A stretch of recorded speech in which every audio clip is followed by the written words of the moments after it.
አሰላሙ አለይኩም እንዴት ናችሁ? ሌይላ ኑር ሰቦ ምን ደረሰች?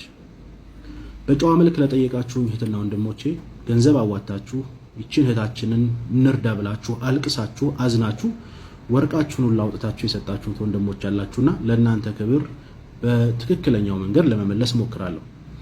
ዩቲዩብም ቲክቶኩም ሲቀዘቅዝበት የሌላን ጉዳይ እንደ አጀንዳ አድርጎ እየመጣ ህዝቡን የሚያስጮህ ምንም ሳይረዳ ተቆርቋሪ መስሎ ለሚመጡት ለነሱ መልስ የለኝም ከይቅርታ ጋር። ሌይላ ኑር ሰቦ ምን ደረሰች? ሌይላ ኑር ሰቦ ኦሬዲ እንደምታውቁት ሳውዲ አረቢያ የነበረች የሞት ፍርድ የተፈረደባት እህታችን ነች። በነፍስ ማጥፋት ወንጀል ተከሳ የሞት ፍርድ የተፈረደባት።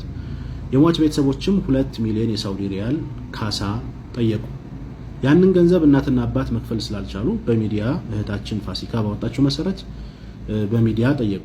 ከዛም ደግሞ ጉዳዩ ወደ እኔ ሲደርስ እንዲሁ የመጀመሪያውን ጥይት ወደ ሰማይ ተኮስኩ። እህታችን ሌይላ ኑር ሰቦ ከሞት እንድታደጋት የሚለው የእናትና የአባቷ ዱዓ ምናልባት እሷም ያደረገችው እስር ቤት ውስጥ ሆና ያደረገችው ዱዓም ደርሶላት ይሁን ዓለም ስለሷ አለቀሰ። ስለሷ ያለ የሌለውን ገንዘብ አወጣ። ገንዘብ የለኝም ቀለበቴን ሁሉ ውሰዱና ሽጣችሁ ለእህት ያድርጉልኝ እስከመባል ድረስ የሷ ጉዳይ ላይ በጣም ሰፊ ሆነውን የሚዲያ ከቨሬጅ ያዘ። እኔና ጓደኞቼም በሚዲያ ከ2 ወር በላይ የልጆቻችንን ጊዜ ተሻምተን ለዚህ እህታችን ገንዘብ ማሰባሰብ ጀመርን። ገንዘብ የምናሰባስበው በእናት በአባትና በወንድም ስም በተከፈተ አካውንት ነው የሚገባው። በአቧሚራ ወይ ደግሞ በተስፋዬ ወይም በወንድም ኻሊድ ወይም በአሲያ እንዲሁም አብረውን ሲሰሩ በነበሩ ወንድምና እህቶች አይደለም ሲገባ የነበረው። የተጠየቀው 2 ሚሊዮን ብር ነው። የገባው በሳውዲ አረቢያ አካውንት 300 ምናምን ሺህ ብር ገደማ ነው። በኢትዮጵያ አካውንት ደግሞ 37 ሚሊዮን ብር ተሰብስቧል።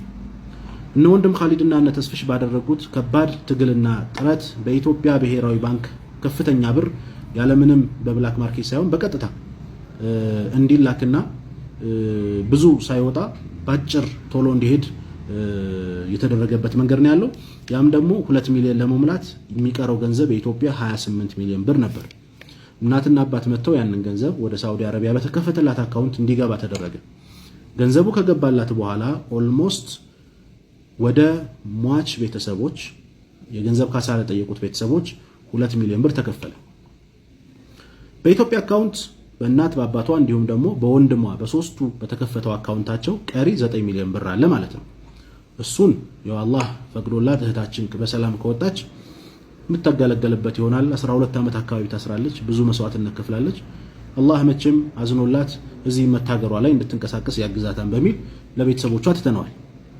የኛ እህታችንን ከሞት ፍርድ ማስጣል ስለነበረ ስራችን አልহামዱሊላህ ረብል ዓለሚን። ይህ ገንዘብ ወደ ሟች ቤተሰቦች ካሳ ሲከፈል እህታችን ሌይላ ከነበረባት የሞት ፍርድ በነፃ ተገላገለች። የሞት ፍርዱ ተነሳላት ማለት ነው። በቅርቡ እናትና አባቷን እንዲሁ ላይቭ ላይ አምጥቼ ባደረኳቸው ኢንተርቪው እናትና አባቷ እህታችን ማነው ልጃችን ደውላልን ነበር። እኔ ጋር የነበሩ የሞት ፍርድ የተፈረደባቸው እህቶች አላህ ይማራቸው የሞት ፍርዱ ተፈጻሚነት ተደርጎባቸዋል።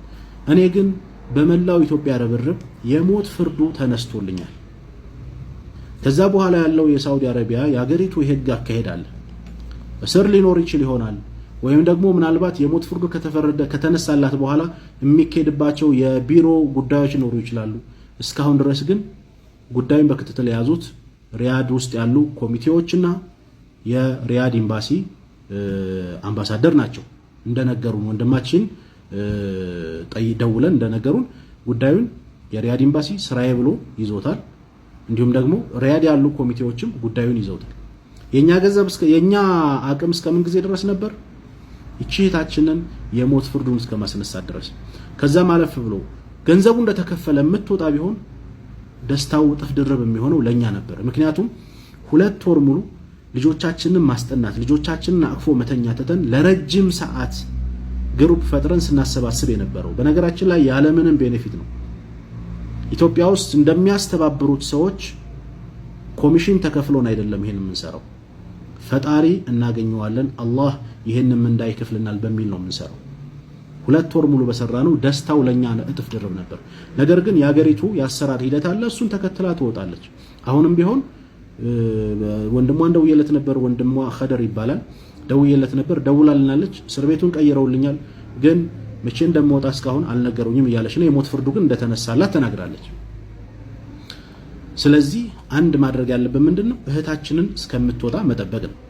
ያው የሀገሪቱ ራሱን የቻለ ህግ ስላላት 2 ሚሊዮን ስለተከፈለ የምትወጣ ቢሆን ወዲያው ያወጧት ነበር። የሞት ፍርዱ እንዲነሳላት ሆኗል፣ ተነስቷል። የምትወጣበትን ጊዜ ሁላችንም በጉጉት እየጠበቅን ነው። ከዛ በመቀጠል ግን እስኪ ትዝብቶቼን ልግለጽ። እባካችሁ ይህንን ቪዲዮ ሼር፣ ኮፒ ሊንክ አድርጉልኝ ለሌሎች ሰዎችም እንዲደርስ። ይሄ በፖለቲካውም በሃይማኖትም ጉዳይ በተለያየ ጉዳይ ላይ እኔ ጋር አሳካራ የገቡ ሰዎች አሉ እንደምታውቁት። እነዚህ ሰዎች ይህንን አጋጣሚ እንደመጠቀሚያ እኔን እንደማሸማቀቂያ እያደረጉት ነው ያለሁት። አቡ አሚራን በሌላ ጉዳይ ብንጠይቀው ይሸማቀቃል ብለው እያሰቡ ሰድቦ ለሰዳቢ ይሰጥ። በነገራችን ላይ የምትሰሩት ኸይር ስራ በምድር ላይም በሰማይ ቤትም ተከፋይ ስለሆነ የምንሸማቀቅበት ጉዳይ አይደለም። ያዳነው የሰው ነፍስ ነው። በእስልምና ሃይማኖት የአንድን ሰው ነፍስ ያዳነ እዚህ ምድር ላይ ያለን ሰው ነፍስ እንዳዳነ ይቆጠራል ይላል። በመቀጠል በፖለቲካም በተለያየ ኬዝ አንተ የምጠላይ ሰው ዳይሬክትሊ ና እኔን ፊት ለፊት አናገረኝ እንጂ ኢንዳይሬክትሊ በሌላ ጉዳይ የሌላ ጉዳይ ገንዘብ ተበላ፣ አቡ አሚራ በሌላ ጉዳይ አፓርታማ ገነባበት፣ አቡ አሚራ ፎቅ ሰራበት የሚሉ በጣም ብዙ ኮሜንቶችን ያየው ነበር። በነገራችን ላይ አጋጣሚውን ተጠቅመው ቢላ ይዘው የናንተን ውድቀት የሚጠብቁ ሊያርዷችሁ የተዘጋጁ ያሰፈሰፉ ብዙ ሰዎች በዙሪያችሁ እንዳሉ ትረዳላችሁ። እኔ ይሄንን ነገር የታዘብኩት ነገር ነው። ለውጥ አላህ ነው የሚለውጠው። ሰውን ከፍ የሚያደርገው የሚያሳድገው ቁም ነገር ደረጃ የሚያደርሰው የህንፃ ባለቤት የሚያደርገው የመኪና ባለቤት የሚያደርገው አላህ ነው። ለውጥህን የሚጠሉ ሰዎች ይኖራሉ። አዎ የሚወዱልህ ሰዎች እንዳሉ ሁሉ የሚጠሉ ሰዎችም አሉ። እኔ ግን በተለይ የአረብ ሀገር እህቶች ረጅም ሰዓታችንን ለእናንተ አይደለም የታመመች ያው መቼም እንደመመጻደቅ አይደለም፣ ይህንን ለማስታወስ ያክል ነው። በቤሩት በማን ነው በጆርዳን ልትገደል የነበረችን እህት እንዴት አድርገን እንዳወጣናት፣ የተያመሙትን ኩላሊት ፌል ያደረገባቸውን በጣም ብዙና ብዙ እህቶቻችንን በተለይ በአረቡ ዓለም ያሉ እህቶቻችንን ለመርዳት ስማቸው ከሚጠሩ ሰዎች መካከል ቅድሚያ አቡ አሚራና ጓደኞቻቸው ናቸው። ረጅም ጊዜ ለእህቶቻችን ስንውል የሚከፈለን ነገር ኑሮ አይደለም። ይሄን ነገር ታሳቢ አድርጉ። የሀገር ልጅ ነው፣ ወንድማችን ነው፣ የሚዲያ ታዋቂነቱን ተጠቅሞ ያግዘኛል ብለው ስለሚያስቡም ነው አቡ አሚራ ብለው የሚመጡት። ኮመንት ያየው ነበር የሆነ ፖስት ላይ ሁለተኛ በሚዲያ ቢመጡ ማንም እጁን እንዳይዘረጋ የሚል ኮመንት አይቻለሁ። እውነት ለማውራት እኛም በሚዲያ አንመጣም እርዳታ ብለን፣ እናንተም ደግሞ አስረዱን ወይ ደግሞ አግዙን ብላችሁ አትምጡ። ምክንያቱም መልካም ሰርተን እንደገና ደግሞ እኛኑ ቆልምሞ እኛኑ አዙሮ የሚሳደብ ሰው ጋር ከባድ ነውና